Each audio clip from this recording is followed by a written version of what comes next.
After 5 years of creating content, working full-time 4.5 years, and crossing multiple six figures, I've learned a couple of lessons that will probably save you a lot of time, energy, and effort if you're creating content to grow your online business and to make some money. And I actually created these 7 lessons that I want to break down in today's video, so stay tuned. By the way, lesson number 3 will probably surprise you.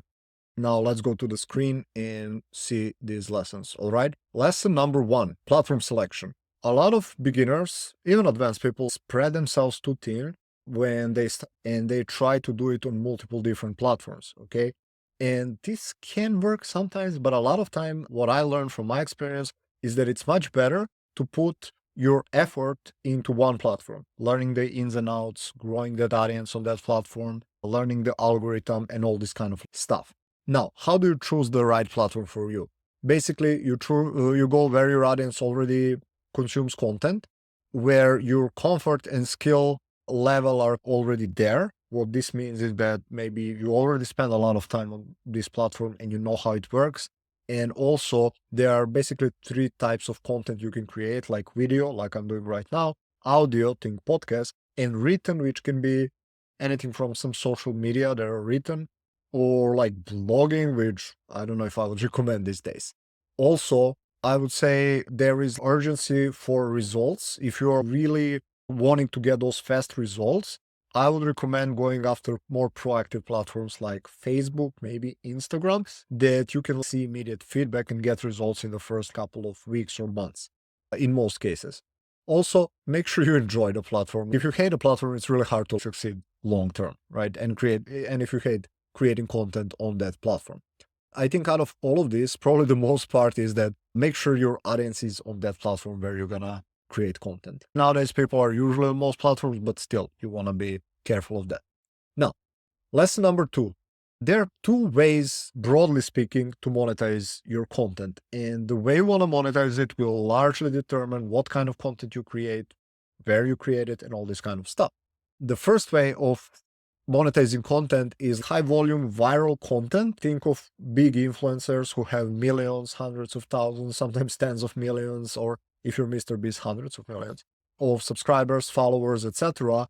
And the first way to monetize is usually, I don't know, AdSense. If your videos have millions of views, you will make a lot of money with just like ad revenue, maybe. Sponsors, that's another big way. Big podcasters, big YouTubers are getting paid by sponsors to promote their stuff, to mention their stuff, etc. YouTube, you play ads, you make money, etc. Now, the other one, and I think for most of you watching, this one will be more relevant unless you have millions of followers. These are like creating niche content that's targeted for your audience and talks about their problems, their beliefs, their way of achieving stuff, and offering them solutions. And that's other way to monetize, where you create your own products and services, and usually use content to pre-sell people, sell them, drive traffic, and monetize, right? And again, this is the one I've been using over the years. It works really well. I monetize basically through Facebook, okay? Yeah, this is if you don't have a lot of viewers. What I mean is that you want to really be careful about not following both routes. This is what a lot of people want to do. They have this specific service or course or affiliate product that they want to sell, but then they try to go with number 1 way of monetizing, which is like they try to go viral. And even if they do, they bring all sorts of people who are not good fit for their programs and services. So it's all this backwards kind of thing. So it's okay, and we'll talk about it more in the lesson number 3 that I learned, but it's okay to get like less engagement, less comments, less all of this stuff, likes, but as long as you're getting quality leads and buyers, okay? So let's proceed. Lesson number 3, don't optimize for engagement. Again, I told you the third one will specifically be counterintuitive. A lot of people are obsessed with engagement. They derive their status from, they think that's an indication of how well they're doing. And again, if you are monetizing in the way number 1, it does play a big role, like the amount of views, likes, comments that you get, saves, shares, all these things help. If you are, however, niche creator, our job is more so to monetize smaller following, niche following. I know for Mozilla giving this example, this is like really extreme example, but it drives the point home, where this woman had, I don't know, I think he said 5,000 followers on Instagram.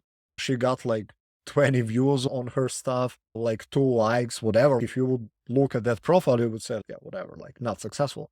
That woman is, I think, by his words, taking 7 figures in profit yearly. Think about how crazy it is. I know also another woman that does similar on Facebook. She has really like niche down avatar. She doesn't care about engagement and comments and all this stuff, but she's bringing multiple 5 figures every single month. Now, myself, again, I monetized a lot through my content on Facebook. And a lot of times I don't get a ton of engagement, a ton of comments, and a ton of likes, but I get quality leads and I make sales, I get buyers, I get clients with the help of that content. So again, don't be chasing likes and comments. Try to chase high quality leads, buyers, and clients. So that's my 2 cents. Now, number 4, this is big one. This is like the purpose of content. Like you really need to understand this well if you want to succeed as online creator, marketer, entrepreneur. So content should serve 2 main goals. Again, assuming you are monetizing in the way number 2, growing and nurturing your audience and monetizing that audience. That's pretty much it. If your piece of content, whether it's video, post, written, like I don't care, all of it should be the idea of doing one of these 2 things. And from my experience over these 5 years and 3 months since I create content, there are 4 types of content that help you with these 2 things. By the way, I have the entire video on this, so I'll probably link it somewhere here, maybe also in the description. You can check it out after this video. Number 1 is goodwill. It does both things. Like it grows your audience. Like let's say I'm giving you value now. Goodwill content is basically like value content when you watch or listen or read something and you're like, fuck, my life is now better, especially related to your niche and the problem that you solve. And assuming, let's say you are digital creator or whatever, you're online trying to make money, and this piece of content is valuable, this grows my audience because some of you are my subscribers. And it nurtures your audience. If you're already following me and you're watching this video and you're like, fuck, this is good stuff. So it also like grows and nurtures audience when you create good content that gives value. Number 2, monetizing your audience. And if you're like, how are you going to monetize now with goodwill type content? If I've done a good job, maybe you're like, okay, Mio knows a thing or two about creating content. So when I pitch something content related, like I have the entire course called Content Messaging Secrets that goes in depth into how to create content on social media that converts, you might be more likely to buy because you watch this. Okay. Anyways, type number 1, goodwill. Type number 2, rapport building, which is usually for know, like, and trust, like sharing personal stories, values, etc., showing who you are, what you stand for, what you stand against. This helps build that rapport, strengthens your brand. And again, this is more for like nurturing your audience. Then we have influence, which is pre-selling, belief shifting content, which is mainly to monetize the audience. This is when you're like, okay, you've been doing things this way. That's maybe not the best way if you want to get this result. I've tried this way. It worked extremely well. You can check it out here, right? And you monetize your audience. Now, I can write a book on this, so I'm not gonna dive too deep into this. And lastly, status and authority. Basically, it's self-explanatory. It's throughout your content. You are sharing stuff and doing stuff that increase authority in the eyes of your audience. If you heard at the beginning, I mentioned how I've been publishing for 5 years, how I made multiple 6 figures, how I'm working full time, and all of these things are probably subconsciously increasing my authority in your eyes. Thank you very much. Anyways, and I create all of my content needs to contain at least one of these 4 types for it to work. Okay, to do these 2 things. So either I'm going to grow my audience, nurture my audience, or monetize our audience. Ideally, you want to do all of it. And again, I have full video of this. I don't want to spend too much time and drag this video to be too long. We are 11 minutes in. Lesson number 5 that I learned in the 5 years of publishing. So there are cycles on social media, at least, that I've been using that have served me really well, and I want to share them with you. There are 3 cycles in which I create content. There is a giving cycle, which, by the way, you'll notice like these 2 things, they go together. A giving cycle is basically when I'm growing and nurturing my audience, right? So if there is no launch coming, I'm not publicly monetizing with my content. This doesn't mean like some people take this out of context and think you don't sell. You can still sell privately in the messenger, via lead magnets, via calls, all this kind of stuff. but you're not pitching your broad audience, right? You're just giving value to them. And this is give cycle. Usually I'm in a give cycle after some big launch or before some, doesn't need to be big, but launch, price increase. When you're doing a push to something like, hey, check this out, like it's Black Friday is coming at the time of me recording this. So a lot of people are now doing the ask cycle, which we'll cover next. So before I would do an ask cycle, because I know, okay, I have this promotion maybe on Black Friday and I want to push, what I would recommend and what I would do is I would be in the give cycle first to like nurture audience, grow audience, build that goodwill. And then when it comes time to ask, they are more likely to say yes. So number two, ask cycle. Again, this is like usually some launch campaign that you're doing, like Black Friday being one example, launch of your product services, price increase, etc., etc. This usually drains your audience. If you're asking too much, people will stop caring. They're always expecting you just to sell, unless you have huge brand, always new people coming in, giving tremendous value. I don't recommend spending too much time in the ask cycle.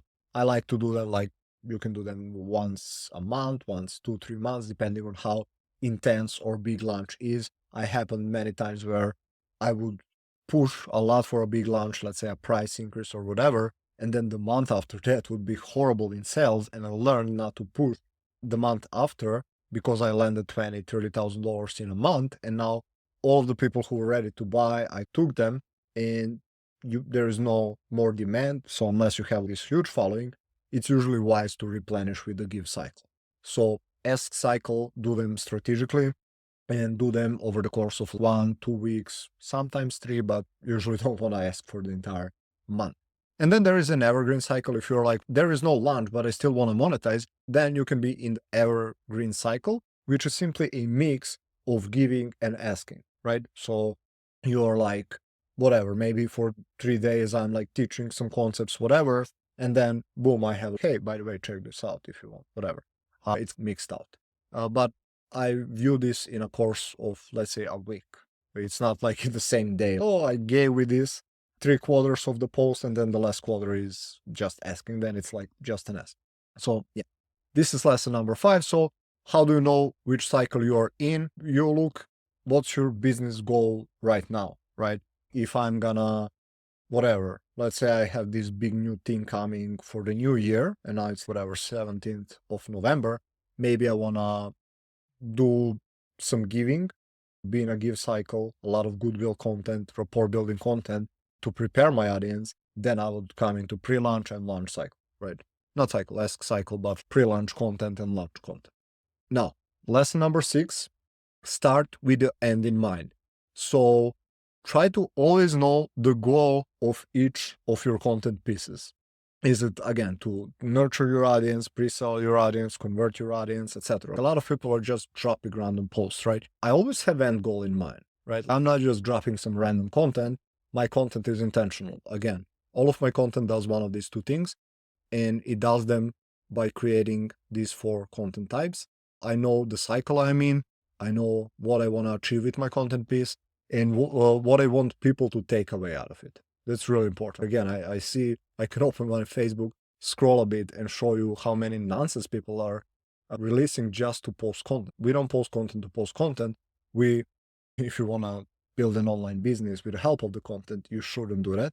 It should be intentional and strategic, right? Try to align content with your main strategy, with your business plan, with the content cycle you are in, and then try to aim at one of these 4 types. Again, it's rarely just one, it's usually like more. Because if you look at this video, I guess this is extreme example because it's a longer piece of content, so it's easier to mix them, but it has goodwill because I'm teaching you stuff. I guess there is not a lot of rapport building. Maybe I should share some personal story and whatnot. Influence, I guess there is not a lot of influence. I'm not gonna really sell here. There is some status and authority, so it's 2.5, and oftentimes you'll see when you create content, you'll have 2 to 3 types, usually mixed up. So yeah, starting with the end in mind. So again, before you create any piece of content, think what do you want to achieve with this? What do you want your audience to take away from it? Do you want to sell? Do you want to teach them something? But each of these things that they take away or get out of your content piece should link to one of these 4 things, at least one.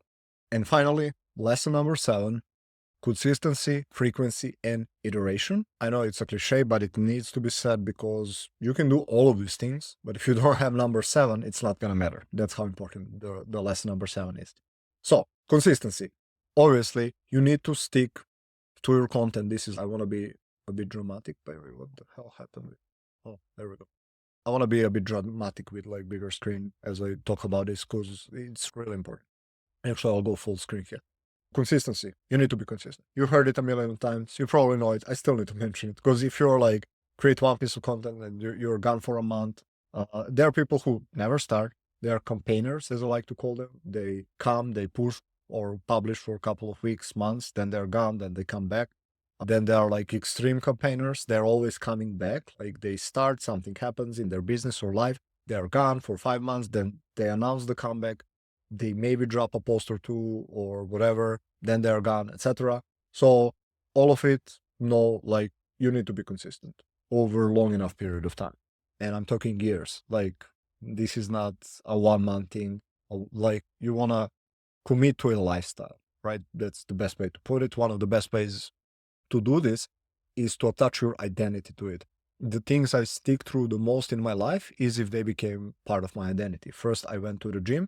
So I've been going to the gym since I injured my arms and started doing jiu-jitsu. I haven't, but before that, I think since I was 16 till I was like 31. So for 15 years. And you know how many people start and never go. And I had all sorts of problems going through the gym. At a time, I was broke as a joke until I was 28.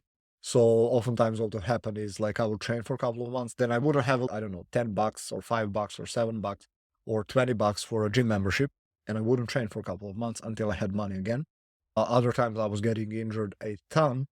So I would train for a couple of months, get injured and had to pause. But what was different between me and many others who also stop and never come back is that I was coming back hundreds of times. Why? Because gym was part of my identity. I'm someone who wants to look good, who wants to eat healthy, be healthy, and that's what's helped me stuck through it. Now I do jiu-jitsu for almost 3 years now, and similar thing, a lot of people I've seen come and go, but because this is now part of my identity, who I am, it's easier for me. Same with the content I've been publishing for over 5 years because this is who I am.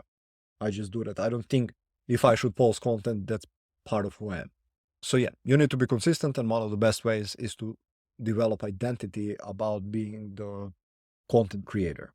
Number 2, frequency. So I see some people who are consistent. Maybe you're publishing every week, every other week. Now, this will depend on the platform, but for social media platforms like Facebook, Instagram, you also should be quite frequent, meaning in most cases, you should publish at least 5 to 7 times a day. There were times when I was publishing 5 times per day. I remember I was publishing on my Facebook profile, in my Facebook group.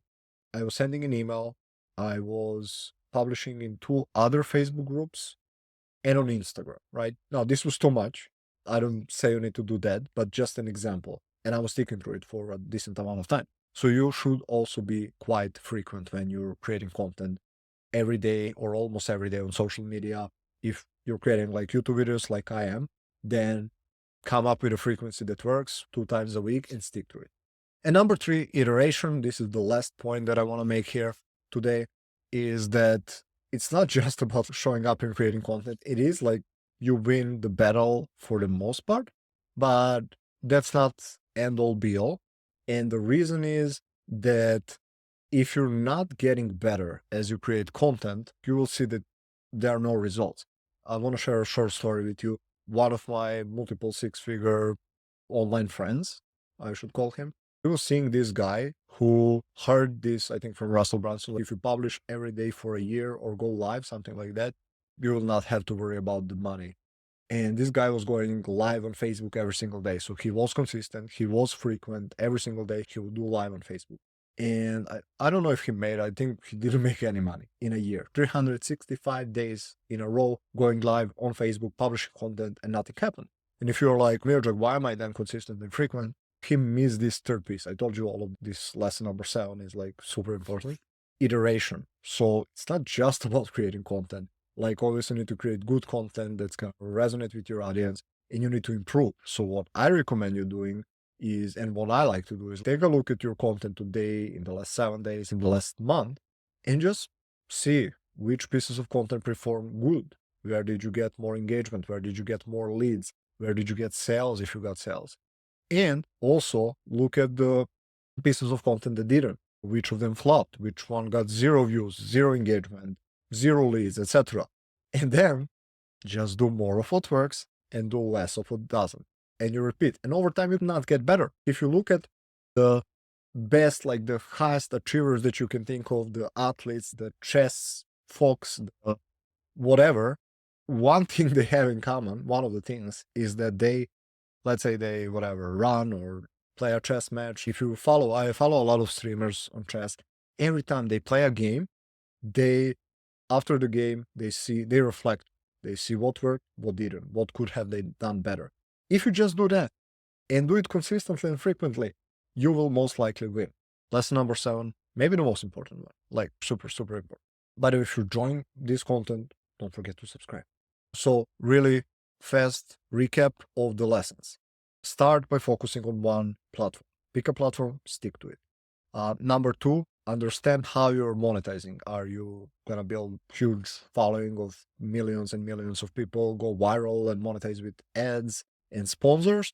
Or you're a niche creator, you have product services that you want to sell to the small niche audience. Really important to distinguish the two. I'll actually do the entire video on that, so you can also check it. Number 3, avoid chasing engagement for the sake of it. It's all right to get engagement, but that shouldn't be the primary goal of your content, right? Number 4, create content that nurtures and monetizes your audience and grows it, right? We talked about there are 2 reasons we create content: to grow and nurture and to monetize. That's pretty much it. All of your content should be aimed at one of these 2 things at all times. There are 3 content cycles, so use them wisely: evergreen, giving, and asking cycle. Make sure to know which cycle you are in, and that will help you choose what to talk about in your content. Number 6, always create content with the end in mind. Know what you want to talk about, know what you want to achieve with that piece of content. And number 7, stay consistent, post frequently, and iterate. Always try to get better by at least 1%. That would be all. Thank you for watching. Hope you enjoyed these lessons. If you did, you can also like the video. And yeah, I'll see you around.